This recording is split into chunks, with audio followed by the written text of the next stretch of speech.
o nosso amigo Elon Musk comprou uma parte do Twitter. 9,2% do Twitter. Eu achei pouco, você falou que agora é o... Mas ele se tornou majoritário no Twitter, cara. É mesmo? Exatamente. Cara, e será que ele vai influenciar? Será? Ele comprou com aquele lema da liberdade de expressão, né? Eu acredito que ele comprou com esse lema aí de tornar um negócio, né, com a liberdade de expressão total aí, né? Vamos ver se ele... Ele sofreu com o Twitter já? O pessoal cancelou? Ele sofre muito, né, cara? Ele sofre muito porque ele fala tudo no Twitter, né? E o pessoal, tanto que quando ele fala, dá problemas seríssimos, né? Baixa a ação. Cai a ação da Tesla, aquele lance dos bitcoins lá, né? Da Dogecoin. Ele foi no Twitter também. E ele solta umas frasezinhas agora, né? A gente tá passando por um momento complicado que é a tal da guerra na Ucrânia, né? Total. Ele falou alguma coisa sobre? Então, essa guerra na Ucrânia, ela tem uma consequência no espaço gigantesca, cara. No espaço? Para exploração espacial. Por quê? Gigantesca. É a primeira vez que nós estamos tendo uma guerra onde um dos protagonistas, assim, é uma grande nação envolvida com o espaço, que é a Rússia. E que tem projeto com o mundo inteiro. Então a Rússia tem projeto com os Estados Unidos. Nossa. Projeto com a Europa. Com a China, provavelmente? Com a China, com o Japão e tudo. E lá na Rússia você tem um negócio que chama Roscosmos, que é a NASA russa. Como chama? Roscosmos. Roscosmos. Roscosmos é a NASA da Rússia. E o chefe da Roscosmos chama Dmitry Rogozin. Esse cara, ele não é um técnico do setor espacial, longe disso. Ele é político, ele foi já do Putin ali, foi tipo vice alguma coisa. Esse cara é meio KGB, meio tal. Virou chefe da Roscosmos. Cara, e ele comprou, o pessoal que não acompanha esse meio espacial, né? Não deve estar sabendo, mas ele comprou mais esse lance da guerra do que o próprio Putin, cara. Ele vestiu a camisa mesmo? Vestiu a camisa, tanto que assim, logo que começou a guerra, ele já foi no Twitter, ele trocou o perfil dele, as fotinhos, colocou ele vestido de militar com uma ogiva nuclear atrás. Nossa, o cara não tá começou brincando, assim, né? Já começou assim o Rogozin. E aí ele começou primeiro metendo pau lá nos Estados Unidos, lógico, né? Quando começaram a fazer as sanções contra a Rússia, ele meio que tomou a linha de frente ali e começou a falar assim, tomem cuidado, cara, porque a gente tá lá na estação espacial, e se eu tirar as partes da Rússia ali, e se a estação espacial cair nos Estados Unidos, vocês vão gostar? E se ela cair em outro país e vocês forem responsáveis, vocês vão gostar? Então ele participou de um podcast na Rússia lá, famoso lá, eu não sei falar o nome não, desculpe que é em russo, tá, pessoal? Alguma coisa assim. É isso aí. Cara, mas ele ficou umas 3, 4 horas lá, falando ameaçando, cara, e detonando. E nessa brincadeira toda, o que aconteceu? Primeira coisa, a Alemanha, ela tinha um satélite junto com a Rússia que explorava buracos negros. A Alemanha foi lá e desligou a parte dela do satélite. O quê? A Rússia, ela vende motores, um determinado tipo de motor de foguete que é usado pelos foguetes americanos, é vendido pela Rússia. O Rogozin foi lá e falou, não vendemos mais. Não damos mais suporte para o que já está lá. Entendi. E não vamos vender mais nenhum. Aqui na América do Sul, aqui na Guiana Francesa, tem uma base de lançamento, é de Kourou, onde tinha russos, porque o foguete Soyuz, uma versão do Soyuz era lançada daqui.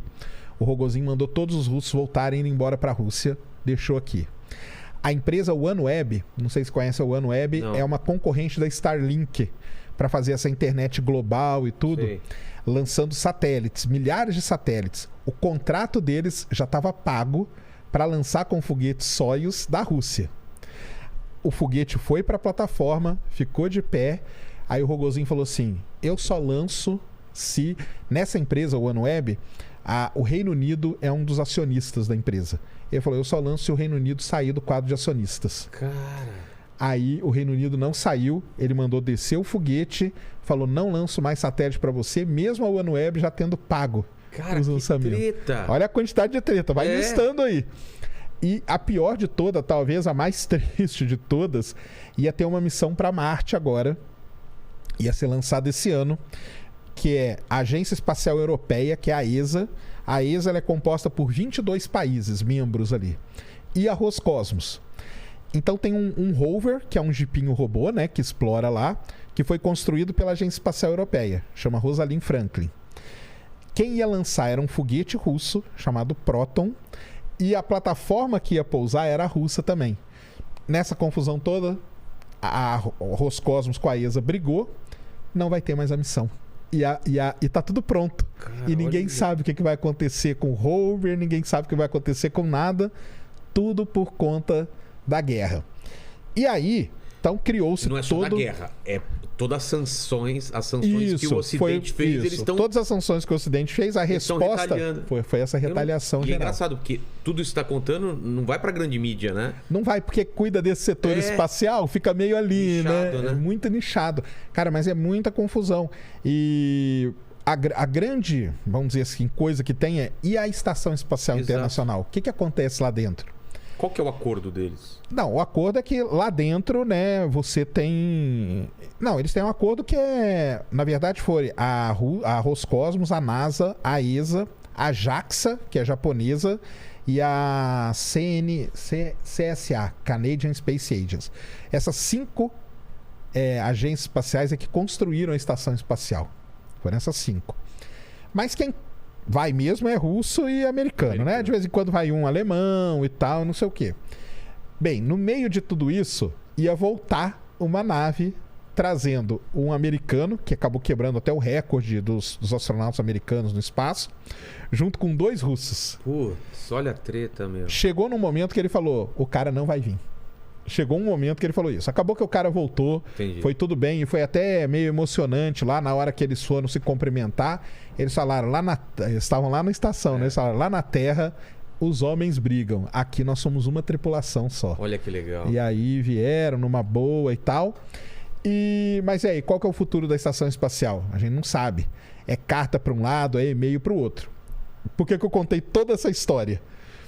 Porque quem que entrou no meio de tudo isso? O Elon Musk. Ah, é? Exatamente, cara. Ele não podia ficar de fora. Qual que é a cara, aí ele começa a twittar, né? Aí nisso tudo, o Rogozinho falou assim, os Estados Unidos que voem com aquelas vassouras espaciais deles. E agora nos lançamentos da SpaceX, na hora que tem a contagem regressiva e dá o lift-off lá, né? Sim. Que é lançou. Aí o cara lá, o narrador fala, lançou mais uma vassoura espacial. Deu uma cutucada. Dando uma cutucada do lado e do outro. E aí, cara, o Elon Musk começa a twittar, cara. Twittar em russo, entendeu? Nossa. E dá umas espetadas aqui, umas espetadas ali. A gente pode ter uma terceira guerra mundial por causa do Elon Musk no Twitter, então. Praticamente. Então, assim, vamos dizer... Tem esse lado todo triste da guerra aí que está acontecendo, que está gerando essa confusão toda. No setor espacial, assim, é muito terrível mesmo o que está acontecendo. A Rússia, ela meio que está se isolando. Porque ela está se isolando. Ela não... Dificilmente a ESA vai fazer acordo com ela de novo, por causa dessa confusão toda. A China, você vê que a China ela fica meio ali, meio que não fala muito, né? Meio dúbia, né? Meio dúbia. Segundo... As últimas notícias aí é que vai fortalecer a relação China e Rússia, pelo menos na parte espacial. Mas cria uma confusão, né, cara? Agora vamos ver como vai ser o desenrolar aí de tudo isso, né? Total. Para poder entender como que vão ficar as coisas. Mas foi aí passando uns momentos tensos aí, viu? Mas é engraçado porque eu tinha uma ideia de que a Rússia estava totalmente defasada. Então ela ainda tem tecnologia de ponta. Não, ela é muito boa. Na parte espacial. Poxa. É mesmo? Não, a Rússia é a segunda melhor, né, cara? Assim, no setor espacial não tem, cara. Os foguetes Soyuz voam há muito tempo. A Rússia ficou 11 anos, que é só ela que levava astronauta para o espaço, cara. E por que isso? Até porque os Estados Unidos, em 2011, aposentou os ônibus espaciais. Sem ter um backup de outra tecnologia? Sem ter um backup, mas querendo investir em empresas. E aí que entra a SpaceX na história e a Boeing também para desenvolver as coisas e tal.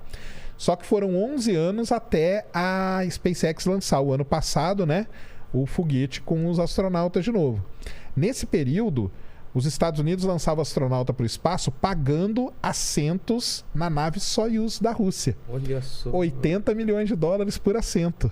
80 milhões? 80 milhões de dólares por assento, cara. Cara, olha o assento caro isso. Carinho. Primeira classe. Primeirinho. Olha lá pra você ver, o cara não consegue mexer nem o olho. Nem o olho. Mas acabou que ficou esses 11 anos a Rússia, só a Rússia que protagonismo mandava. da Rússia, então. Exatamente.